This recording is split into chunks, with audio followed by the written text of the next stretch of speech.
दोस्तों, क्या आपने कभी दिल्ली में स्थित भारत मंडपम में बुक फेयर के नज़ारे देखे हैं? अगर नहीं, तो चलिए मेरे साथ। तो आज हम चलते हैं बुक फेयर जो कि 18 जनवरी 2026 पे जो कि था आखिरी दिन और उसमें हम पहुंच गए सुबह-सुबह और हमने देखा बहुत भीड़। जैसे ही हमने भीड़ देखा और हाँ, आपको एक और बात बता दी जाए कि अगर आपको भारत मंडपम मेट्रो से जाना हो, तो आप सुप्रीम कोर्ट मेट्रो स्टेशन उतर के भी जा सकते हैं पैदल।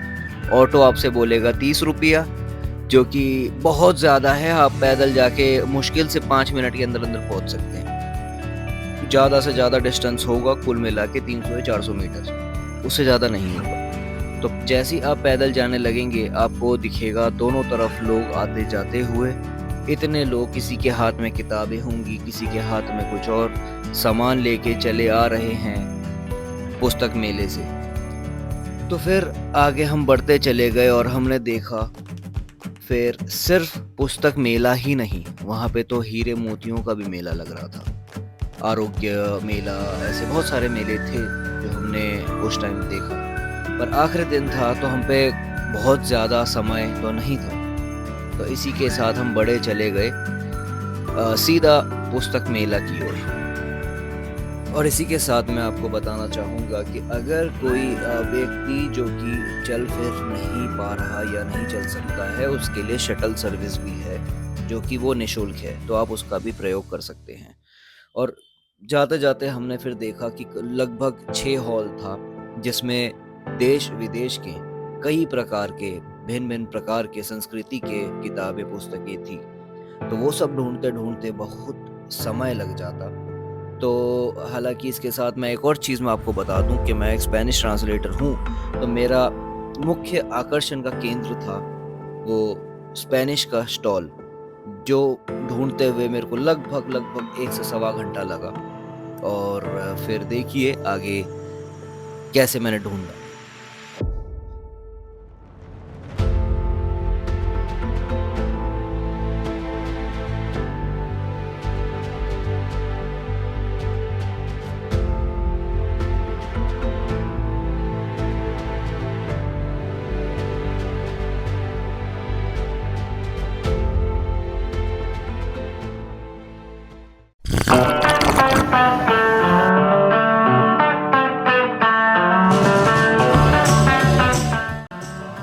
Al frente sí, sí. Pero no hay stalls para ellos. ¿Por qué? No sé. Solamente es pequeño porque Es un problema.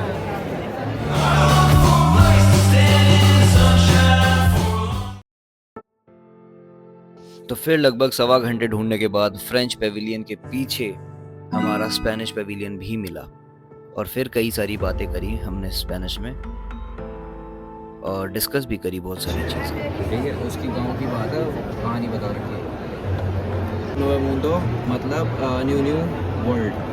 तो जैसा कि आप देख रहे हैं कि ये बुक है स्पेनिश में, ठीक है, साथ में बंगाली मिक्स भी है। क्यों? उसकी वजह ये है कि स्पेनिश एक ऐसी भाषा है जो कहीं ना कहीं बंगाली से भी डराइव हुआ है, तो इसीलिए इसमें दोनों मिलेगा। इसमें दोनों लैंग्वेजेस इक्वली रिटन है, एक ये एक स्पेनिश। तो बुक्स के बारे में डिस्कस करते हुए मैंने पूछा कि क्या कुछ बुक्स मैं खरीद सकता हूँ, कुछ पुस्तकें मैं खरीद सकता हूँ। तो उसने बोला कि यहाँ पे ऐसी सुविधा उपलब्ध नहीं है, जो कि 2 जगह से खरीदी जा सकती है। एक हॉल नंबर 6 में इनका जो पब्लिकेशन है वहाँ से, या तो सीधा एम्बेसी ऑफ स्पेन से जो कि हनुमान रोड पे है। और फिर ये बातचीत करके मैं आगे निकला तो मेरे को हिंदी बुक स्टॉल्स दिखी, तो वहाँ पे भी मैंने कई पुस्तकें देखी जो मुंशी प्रेमचंद जी की थी और भी बहुत सारे लेखक थे, मंतो साहब की थी। तो उसको देखते हुए मैं फिर आगे निकला और इतनी भीड़, इतनी जनसंख्या लोगों की वहाँ पे उमड़ पड़ी थी जैसे मानो एक सैलाब सा उतर गया था। तो किसी तरह अपने सांसों को बचा के पॉल्यूशन के अंदर दिल्ली में फिर आगे बढ़ते हुए कुछ और स्टॉल्स देखने के बाद हम गए सीधा ऐसी जगह पे जो शायद कुछ बहुत कम लोगों को ही दिखती है, जो कि यूएन की आर्मी। देखिए आप, वहाँ पे यूएन के जो पीस कीपिंग फोर्सेस हैं वो सभी वहाँ पे पोर्ट्रे किए गए थे कि कैसे जंग लड़ी गई थी, कैसे जंग लड़ी जाती है, और इनकी जो कैप्स होते हैं वो हमारी तरह नहीं होते, वो ब्लू होते हैं। तो ये सब देखते हुए हमने पैरा कमांडो से बात करी और ऑटो पकड़ के उसके बाद सीधा निकल गए सीपी की ओर, क्योंकि हमें खाने थे मोमोज। और सबसे बेहतरीन मोमोज खा के जो फूड फेस्ट में भी जीत चुका है, क्योंकि बहुत तेज भूख लग रही थी। क्या आपने कभी नॉनजेन उत्सव देखा है? क्योंकि वो उस टाइम पे लगा हुआ था कि हैंडलूम हाट में, जो कि जनपथ में है। 3-4 दिन का था।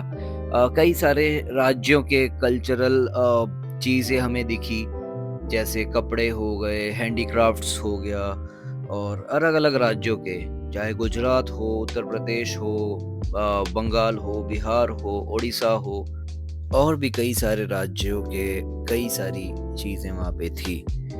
तो यही सब देखते हुए हमको कुछ बहुत अमूल्य चीज़ें भी दिखी, जैसे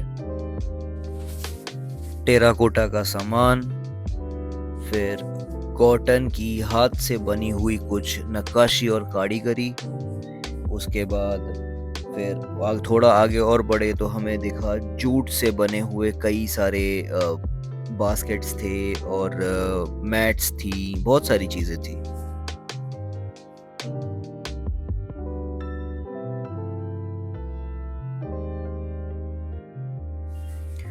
फिर जूट क्राफ्ट्स एंड हैंडीक्राफ्ट्स में हमने देखा कि छोटी-छोटी चीज़ें जो बहुत सुंदर थी, वो सब जूट से ही बनाई गई थी। और फिर बैग्स, बहुत सारी चीज़ें, बहुत सुंदर-सुंदर चीज़ें। जब भी आपको मौका मिले तो वो जा सकते हैं आप। और ढलते हुए सूरज की तरह आज हमारा वीडियो भी आज का यहीं ख़त्म होता है। तो फिर मिलेंगे अगले वीडियो पे एक नए सूरज और नई उम्मीद के साथ। चलिए, मिलते हैं।